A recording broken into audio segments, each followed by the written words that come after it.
So today we'll discuss about the listeners, basic listeners, because whatever you keep in thread group now, which is like uh, the number of users, the loop, everything. No, we are reflecting. We are single code, we register and we are checking it. So what you have multiple options, how to check easily. Okay, we'll discuss about this listeners. So let's open that script.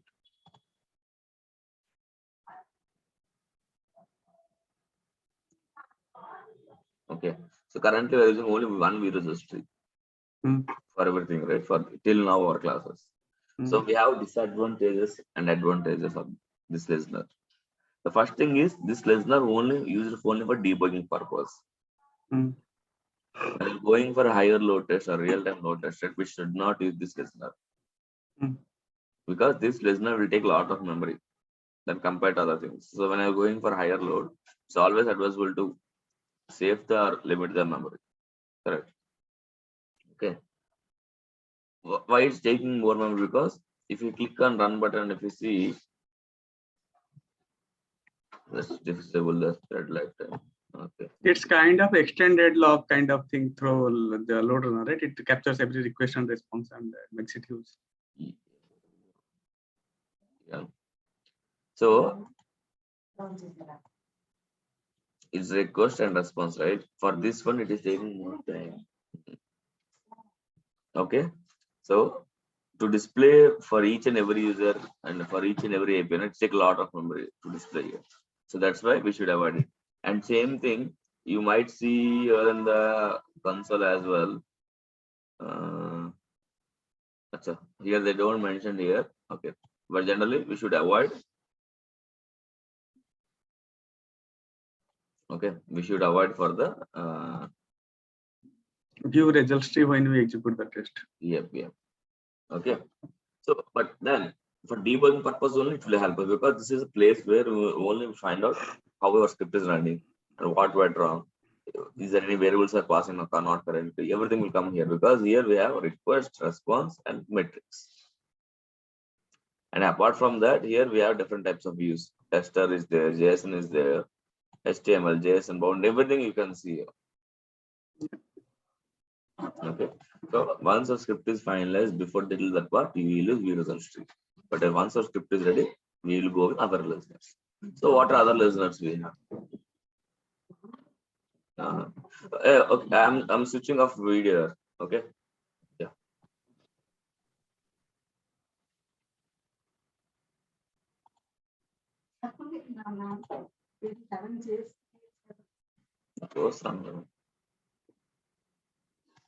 Yeah.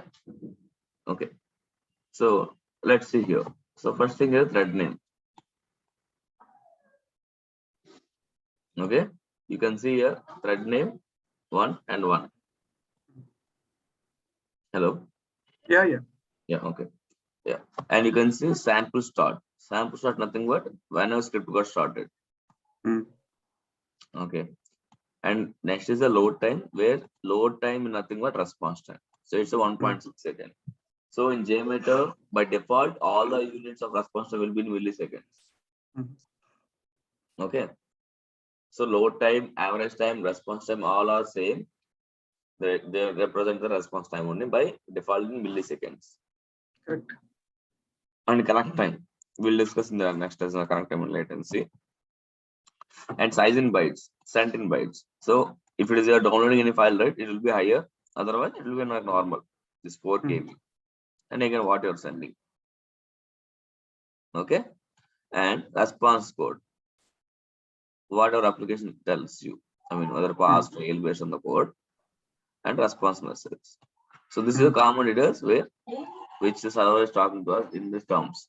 So based on this, we can understand what went wrong with the data. If response code is 400, some 500, right? Okay, there's something wrong with our side or something wrong with server side. Kind of. Okay. And if you put request tab, we have request body, and this is where we'll check the final one. Because whatever you do, right, scripting, correlations, everything, now where you will see the final output here.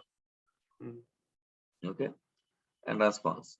Response is nothing but like how server is behaving. And same time, along with the request, we have request address. This is also main.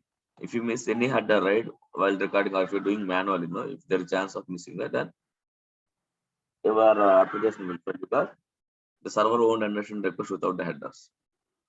The response body again has response headers. So in the correlation, right, we are searching for the response. Sometimes if you didn't find anything here in the response body, you have to search in the response headers as well. Correct. Okay, either way.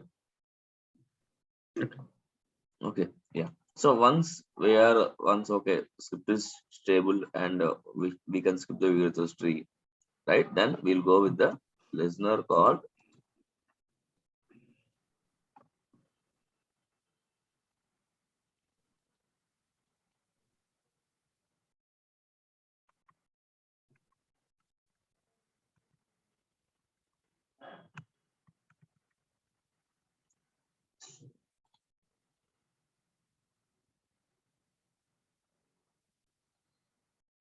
I'm not able to right click it. What is happening?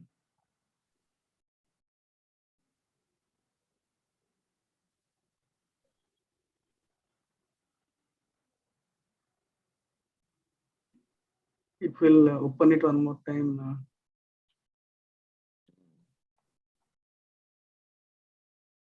See, there is no manufacturer. That's why my right click is not working, because without right click we can't do anything on JMeter. Let me open it and close. And let me first check which plugin is causing these errors.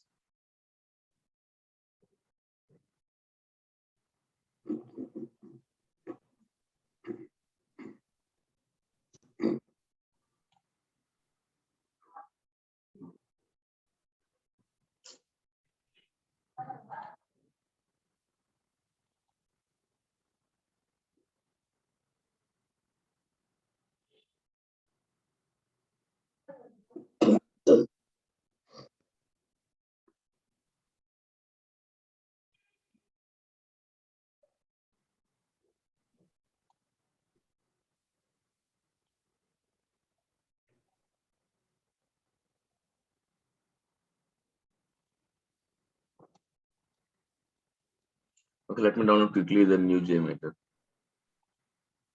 Okay, without plugins. It will remove that plugin.jar and restart it. What will happen? That's why I'm looking for that. I mean, not sure which jar is causing that error. Yeah, plugin because like when I installed, I selected all, right? I got that error. That's right. No, same thing. Now I uninstalled the plugin, but still I'm getting the error.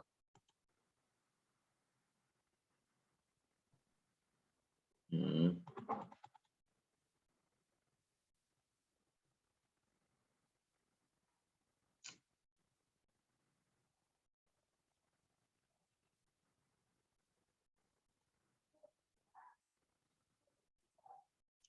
Uh,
okay.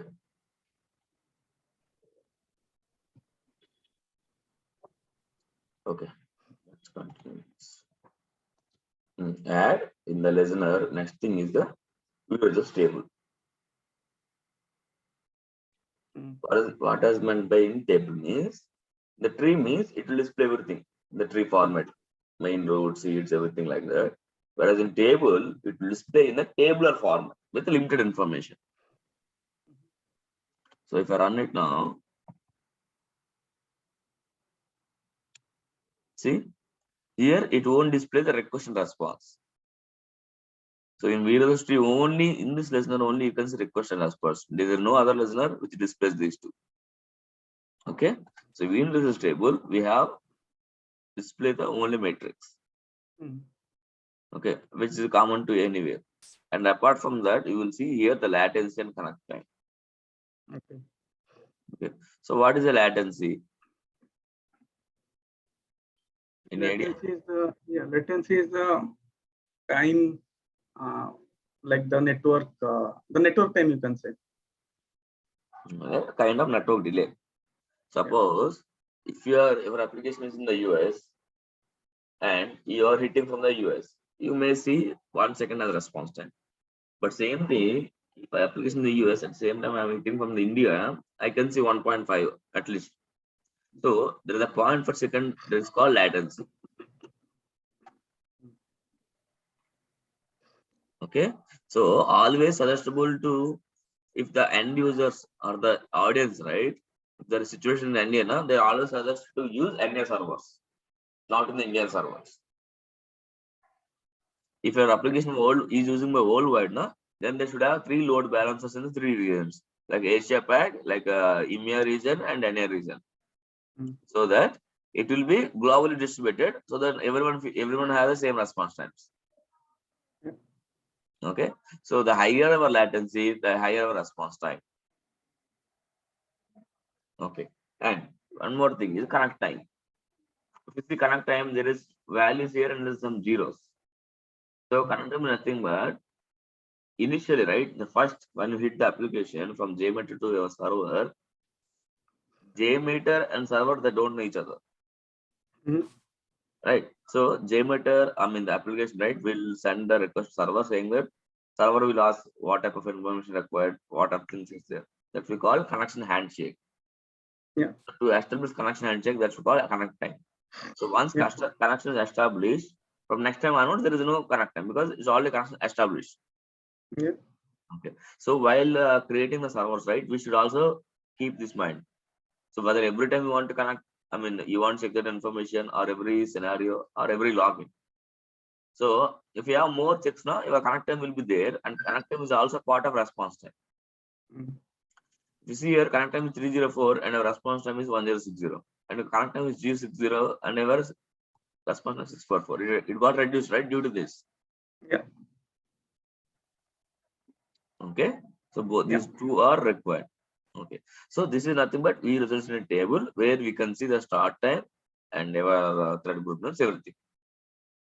But the disadvantage of this is, if I run like suppose 10 users, okay, and 2 loop. So what will happen? It will display the information of each and every API. 10 users into 20 into number of APIs. Correct. This will helpful only for debugging, na? But as you're going for like higher studies, everyone will ask what is our average and what is our page average. Correct. Correct.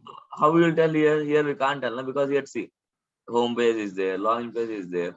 So if you want to tell the average, means what you have to do? You have to calculate it 10 times. Yeah. You have to calculate and you have to tell you based on your own calculation. But it's difficult, na? If it's 1 or 2, we will do.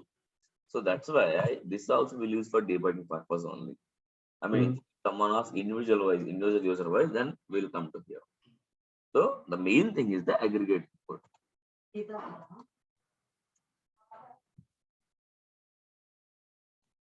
Aggregate report. The name itself saying, right? Aggregate. It aggregates everything. So this is the main thing which will help us. I mean, quickly we'll get a glance at our report. Or if someone asks your client or manager or lead what is going on, how we are response times, how it's paying, what is error percentage, everything we can see here because it aggregates. See, it aggregates based on your request.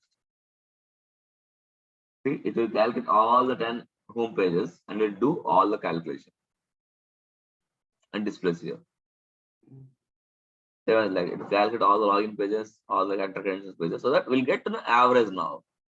This is a people, this is a value which we can tell to people. Okay, this 1.1 second is the average for the home page, and total it's a 0.8 second. Okay, so this will helpful for us. So now, before explaining to someone, right, they will ask what is average, what is 90 percentile, what is throughput. We should be able to explain, right? Then only they'll understand. If they can't say, okay, median is this one 9. That's right. So let's check now. The sample is nothing but the count. How many times it been triggered. So we are given 10 users and loop on 2. So then 10 into 220, right? So each and every API will trigger by 20 times. Yeah. Okay, 20. Yeah. Now average. What is average? Response time of good video table. Response time of all home pages. Yeah. Right? It will calculate and will display the number there directly. Average of all the home pages. Yes. Okay. And minimum is nothing but out of 20 times, right? What is the minimum value in the 20? Yeah. It has maximum. So what will understand with this value? I mean, without our monitoring tool, without our graphs, no. From this table, can you understand anything? Yes, we can understand because if you check the average is 1.1 second and our minimum is 9.9 second and maximum 1.3. Correct. Right? So it means your average is between these things. This seems okay. Correct? Correct. Yeah. Now people will ask again whether average is 1.1 second, that's fine. But this may not be for all the users, right? Some users may have high values, some users may have low values. So how to figure that out? Assume that few clients are in India, few clients are in US. Right? Yeah. So your average will be between them. I mean the US guys to Indian guys. So if they ask like how about the highest, I mean better response time guys, or how about the low response time? Because they want to figure out that as well, right? So then where we'll get this percentiles. So median is a 50 percentile, 90%. Median is nothing but 15 percentile, 90, 95, 99. So what is percentiles? How this will help us? So what is percentile? Any idea? Yeah, percentile means like if you will suppose you have thousands of transactions, right? Response time. So the last 10%, if you will see the last 10%, if you will sort it in a descending order, and you will see the last 10%. So suppose 1000 10% is how much? 100. So the 99th value will display as your 90th percentile. After that, you will have the same kind of response time. After the 10%, after that, having suppose like the 1000 value, suppose 900. After 900, suppose it is 5.6. Then after that 5.7, 5.8, 5.9, 6.0. So 5.6 is going to be your 90th percentile number for the overall 1000 transactions. Okay, but how will this help us in the identify the patterns? So this help us means like, okay, like average is always suppose you are having 1000 transactions and most of the transactions are below some second and some of them are high. So the minimum number always like stood up the things and you might not see any kind of issues. But when it comes to 90th percentile, you can say after this 5.6 is the value. After that, most of the numbers are going below this number. So that's so that if our 90% is very nearly equal to our average, then we can say the response time is good. For an example, suppose the response time is 2.3 and the 90th percentile you are getting 2.6 to 2.7, then you can say like your test is a very good test. But if you are getting average as 2.3 and 90th percentile is going to 4.1, then you can say like 10% of the numbers are above 4.1, and that is not going to be a valid test. You told my class here. What I will teach Huh? to you then? You told everything. Then what I will teach again? Huh? This is what I want to teach, and again you told same thing. Now what I will teach here? No, this is experience. There are lots of things. Yeah, we can discuss. Like I am discussing with you, we have to go. Lots of things we have to discuss. Yeah. Okay. Yeah. Correct, na? Whatever I Yes, said, yes. correct, right? So main thing is they were 90, 95, 99 should be near to value. Yeah. So whenever these three are like, if you seeing the great differences, then you will see the difference between minimum and maximum. So it means our application not performing well for few users. So we have to check why it's not performing for users. I mean, that is like based on existing things. I mean, based on some server related or graphical, geographical location, that's fine. But due to your server, due to some load, we're getting the differences, means we have to check it. Correct. Okay. Yeah. And sometimes if some clients may want some specialized percentile, we have 15, 90, 99, right? But someone want, no, I don't want them. They want need 25, 50, 75, 90, 99 kind of. So how we get in JMeter? But you don't see any option, right, to get that percentile. So if you go to JMeter.properties,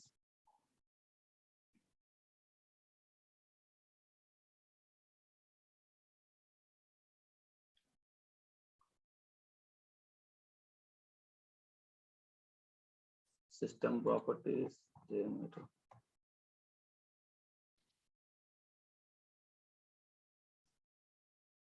JMeter properties. So if you go here,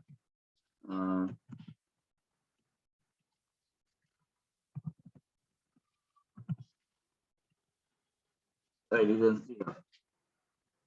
First one percentage, you can see here 99 to 99.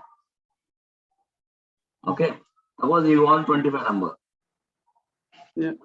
So what we'll do? We'll do simply copy these two lines.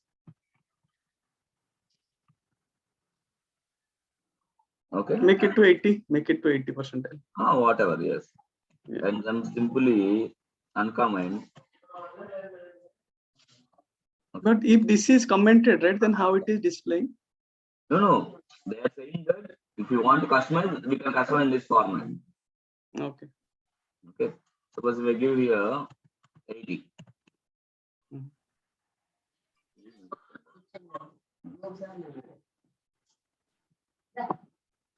Okay. And once save this, okay, once save this, then restart the JMeter. Save.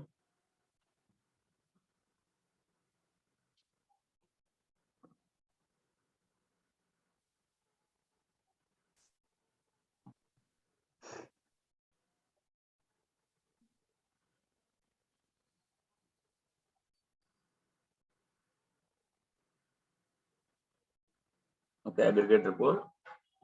We'll say 80. Correct. Yeah. See, instead of 99, we're displaying 80. So like this will also, but so we should have an idea how can customize the reports. So like this, so you can go to JMeter property file and you can select and receive. Okay. Let's keep this here and let's try again what it will show. I did a research because like my client, he wanted to see the report actually. So I have to convince them. The client is very techy. So I told him like we cannot consider 90th percentile because like 10% transaction can be something else. Let's go for the average one. Because like if we are having 1,000 transactions, 100 transactions doesn't matter. It might be because of some kind of issue. So I extracted the raw data from LoadRunner. I showed him actually. That's why I got pure clarity. If you have to clear to go to somewhere like, and the white people, you have to make them understand, means you have to make them cut the apple, make it slices, put it in their mouth so that they will not ask any question. That's how it is. Otherwise, they will not understand and they will ask us question, you will not understand. Right, yeah.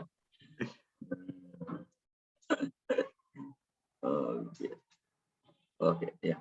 And one more thing is, with this minimum and maximum, if the differences between these two are higher also, then something wrong.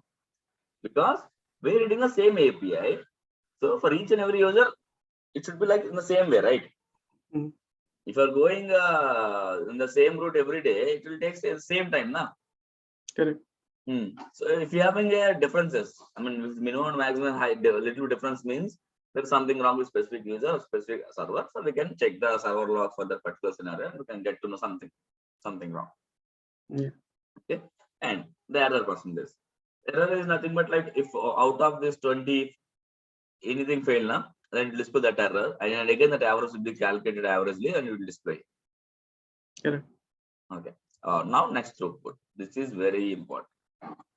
So what is the idea on throughput? Request per minute. Request per minute or request per second? Yeah. So what does it mean, request per minute? How it helps us? So in the API cases, right? Suppose you want one API, one web services. Suppose I want this web service should eat the server, which is like 100 requests per second. That is the TPS, transaction per second. So we have to make sure every second it is going to hit around 100 times to the server. So in a 1 minute, 100 into 66,000 requests per hour for that particular web service. That's how the TPS comes into picture. But when it comes to a UI-based scenario, it is little bit dicey for me because like I generally prefer for a UI-based scenario. Suppose you have to order a card. So basically we want in 1 hour window, how many cards to be ordered, whatever be the number of transactions, we really don't care. So we generally go for like 1,000 cards to be created in 1 hour. So based on that, we calculate like in 1 minute, how many cards to be created, or 1 second, like how many cards to be created. Based on that, we have to adjust the think time and pacing to make that happen. 1,000 cards to be created. There at least we cannot control the TPS because down the line, one request is having multiple sub requests, right? So the hits per second will be more. So you cannot control that TPS in that UI context. That is my theory. Right. So but in the API we can control. Yeah. Correct. Apart from the, if you are increasing the load, okay, like 100, 500, 1,000, 2,000, and your throughput is not increasing according to that ratio of user ratio, it means your server is not able to handle that particular load. So your user increasing ratio should always directly proportional to your throughput. Yeah. Okay. So at some time, if throughput will be constant only, and your response will be increasing. So it means your server is not able to handle the load. That is the highest throughput it can handle. So that even though whatever you load, even 1,000, 5,000, once the throughput is saturated, right? The server can't do anything. It will hold all other requests, then only it will process it. So your response will be higher. So user percentage is directly proportional to throughput, right? Yes. Suppose you are getting, suppose you are running for 10 users. Okay. You saw 1.6 here. Okay. So now I'm running with 50 users. So I should see around 5.6 or 5 around. Yeah. If I'm running with 100 users, I should see 10. But at some time, your throughput will be, it can't increase more than that. Yeah. Because if server is taking time, right, that this number will change. But if server is saturated and it has some memory kind of issues, right, then it will be fixed. So at that time, even though you're increasing the load from the JMeter and server is not taking the request, then your response will start increasing. It's 1 second now, right? At that time, it may 5 seconds, 10 seconds order. That's not expected value. Because at irrespective of any case, any user, any flow, your response time should be constant. So response time is also directly proportional to throughput. If your response increases, that means throughput decreases. No, this is inverse proportional. Inverse proportional, yeah. Response time increases, throughput decreases. Right. And throughput increases means response time decreases. Right. Okay. because and the response time should be constant according to your load. Even though you do 500 load, 100 load, 1000 load, right? It should be around that value. Yeah. Not like that if you are doing 100 users, you got 1 second. If you're going for 1000, it should not be 10 seconds. It should be 1 or 2 seconds. Yeah. Okay. So at the time where the response time starts increasing, so that's the where your breaking point of our server, not breaking point, exactly the saturation point you can say. That is safer, safer limit of server, or whatever the users you got that value. Okay. So throughput and the number of users graph will tell us everything, right? Yeah. The saturation point. Correct. Okay. Okay. And without the server monitoring tool, with these three things, we can understand the picture basically. Generally, what will happen? We have to go server side, the tools, and we check graph out there, or errors out there, logs out there. That only will get to know. But with this aggregate report, we can understand at least 50% of the situation without knowing anything. Okay. So that's why the aggregate report. Now there are some more clients where they want to understand in detail. I mean, what is going wrong? Okay, so that's where we'll have one more listener. Add listener summary report. Everything else is same except the standard deviation. So this is everything else is same, but this is standard deviation. The standard is very important because this will show for test to test difference, not single run. So, and in the perform testing, right, most things will repeat same test for 2 to 3 times, safe side say, to argue to get the average. Because every time you can't say we'll get same values. There could be a lot of factors, no, to decide that factor. Right. So to know which is the better run, or to know what is really happening, why your average is changing frequently, right? That's where standard deviation will help us. Yeah. So what is standard deviation? Standard is nothing but difference between each value API to other API. Okay. It means if our standard deviation is less value for any API, means there is a much differences between the API. Okay. I'll explain. Yeah. Let's complete the test. This is the most things is a complex thing actually. Sometimes I understand, sometimes I don't understand the way it gives. Very weird. Yeah. So as long as your standard deviation is less, that means your response times are in line. Yes, correct. That's true. If you see here 20 all checkouts, so we see 26.5. So here we don't know this value is good or bad. Okay. So next time we also executed the test. Second time, same thing. So at that time we got 30. And this time we got 26. So it means this test is better. Whatever time we executed, right? This time, suppose executed some 8 AM I used to do 9 AM used to. So this is a better time. So why we're telling that? Because this where we are having less difference between these 20. So all 20 values have a different values, now then our standard deviation will be higher like this. Okay, 131 is very higher, no? So when you see any 10 or less than 15 or less than 10, right? That's a better. But if you're seeing higher values, means something wrong with that particular application. See, now we got 131, right? So let's go to view the table and check it for login base. Why we got 131?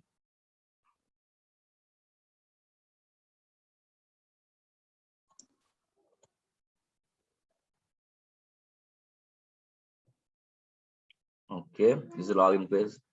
You see here. So why we got the difference? Because we have around 600 values is there, around 900 is there, around 1000 is there. But same page, we should not see that much difference, right? Correct. So that's why the higher the standard deviation. But as of now, it's 20 users. That's why we can see here and we can understood. But if you're going for higher load, now we can't understand the each request. That's why standard deviation will help us in the summary report. So always suggestful, always see it will be lesser. Okay. Clear standard deviation. So now whatever we learn, everything is in a theoretical, right? Everything in numbers. no patterns, no graphs. To explain all these things in a graph, right? We'll go with the graph results. And listener, graph results.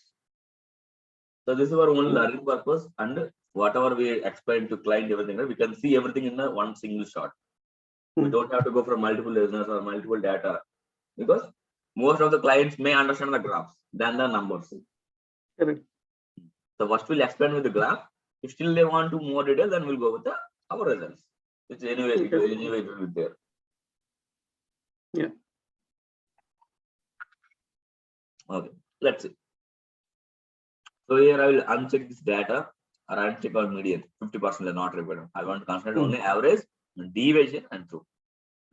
Okay. And this also we can tell what could be a break point also from this graph direct. Okay. And you can see here the down we have number of samples, means how many samples got triggered, and their deviation number, throughput number, average, and a lot latest sample. Latest sample nothing but last request response time. Whatever is last write executed, that is the last value to display. Okay. So first, let's go open my Excel so that we can note down data to compare.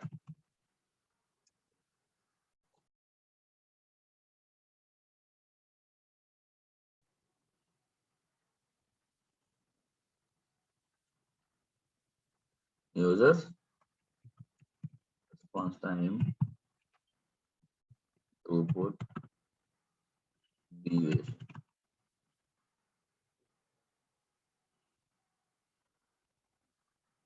Okay. So let's run with first 10 users. The same script. I will give only one loop. Okay. Let's clear, run.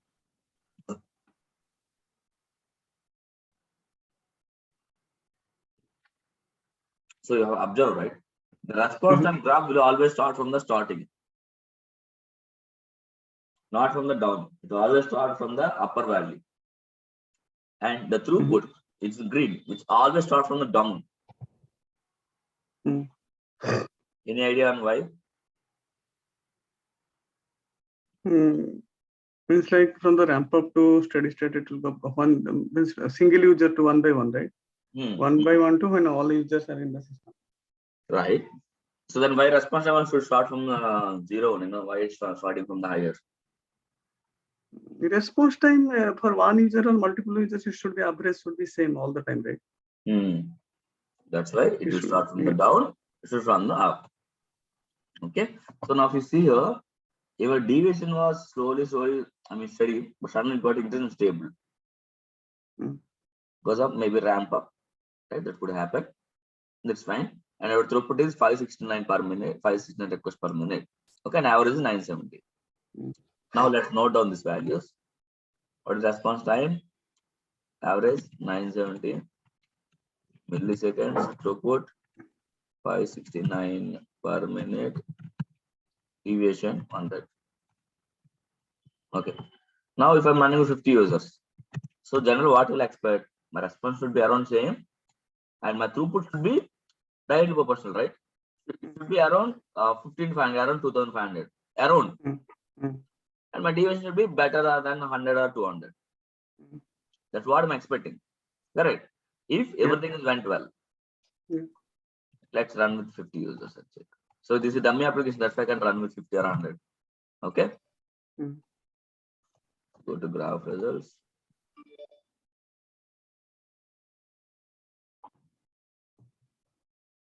And we can observe like when the graph is moving on, right? Whenever response time starts increasing, the blue one, whenever throughput starts decreasing, it means it's also breaking. Yeah. Okay, stable.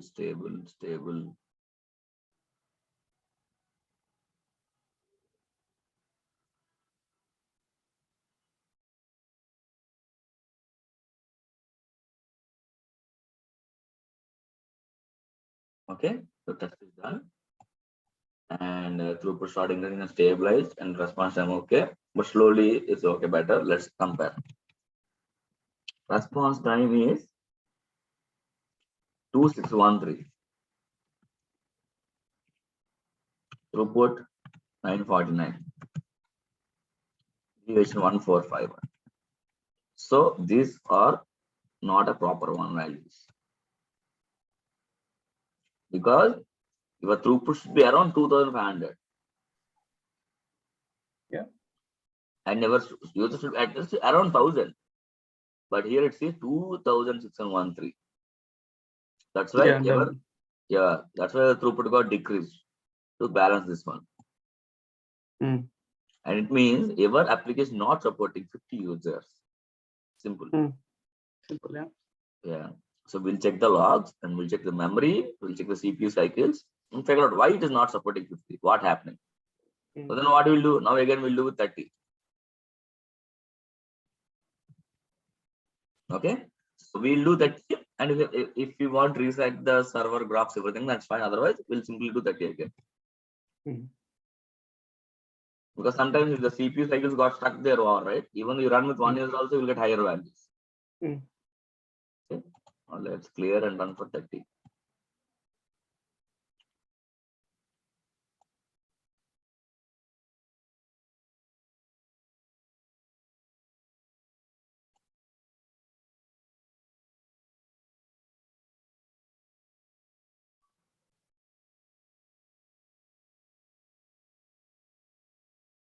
Okay, let's run 30. Response time 1311. Throughput 1226. Deviation 363. So response time little bit better, but not much better, because correct. And we should see 600, right, around 550, right, around 1500 we should see. We have 1200 requests. That's okay. And deviation is also okay. So this is much better compared to 50. So somewhat it may work properly between 10 to 30. Yeah. So like this, we can understand from this graph result data, and we can showcase to client at which point is breaking and what is happening. But here, if we go to the Excel, right? The response time is there. So 30%, like it is 30 users, and the throughput is 1226. Yeah. Okay, and 50 users is 900. Yeah. So the throughput, if it is going to increase, that means like we can say that okay, it's working fine with the response time. Right. But if it's decreasing a lot compared to the other one, then probably we can say it's the issue. Yeah. Okay.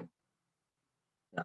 So, and any listener, right? Suppose we executed properly, and someone asks, where is the report for the 10 user test? Where we can't get it right because we didn't save. We should save it now, because in JMeter once you clear it, it is gone. So we have a write result to file, read it from the file. And in all listeners, you will see same section. So you can use any listener to save the file. Okay, and if I give here, I'm running for 30 now. I go 30 users, trial to something .jtl. JTL is the JMeter output file, output format. Okay, you can use CSV there, you can use text also there. So advisable to use JTL. Okay, and if you clear and run again, it will write the file, everything in this thing. So if someone asks, you can load this JTL file using an Excel file, using a JMeter, you can get the report. Correct. Okay, and if you didn't give any location by default, it will be located in your bin folder. Okay, let's go to the bin. See, that is a trial to JTL. You can use this JTL file. Suppose if I want to generate the graph, right? So I can browse also the same JTL file.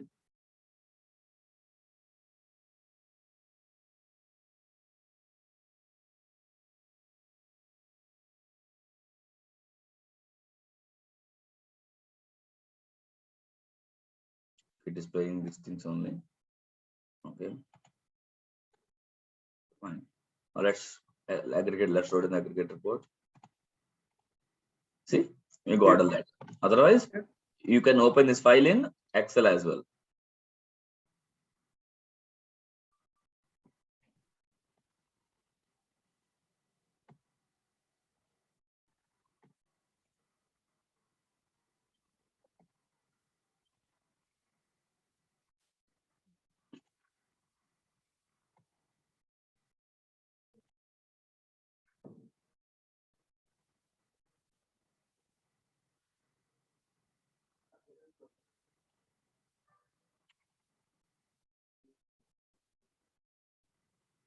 Still, it will ask, is separated with comma, right? How do you want separate? Yeah. So that we can also see here as well. So if you want to generate custom things, right, we can use these things. Okay. Okay, anywhere you can use these things. Okay. Okay, so this is a way you can save under data. So for reporting, or if the client is what extremely custom reports where JMeter is not providing, so then we'll do in the Excel sheet and we'll generate the Excel sheet graphs. Okay. Because in Excel sheet we can do anything, right? If you have X and Y Yeah. values, you can generate the graph. So like that, these lessons will be used. So whatever we discussed, right, these lessons are basic one. Again, we have extreme advanced listeners, which we'll discuss in the plugins concept. Okay. Okay, it's clear, Okay. right? All the listeners. Clear. Yeah. Okay, for today.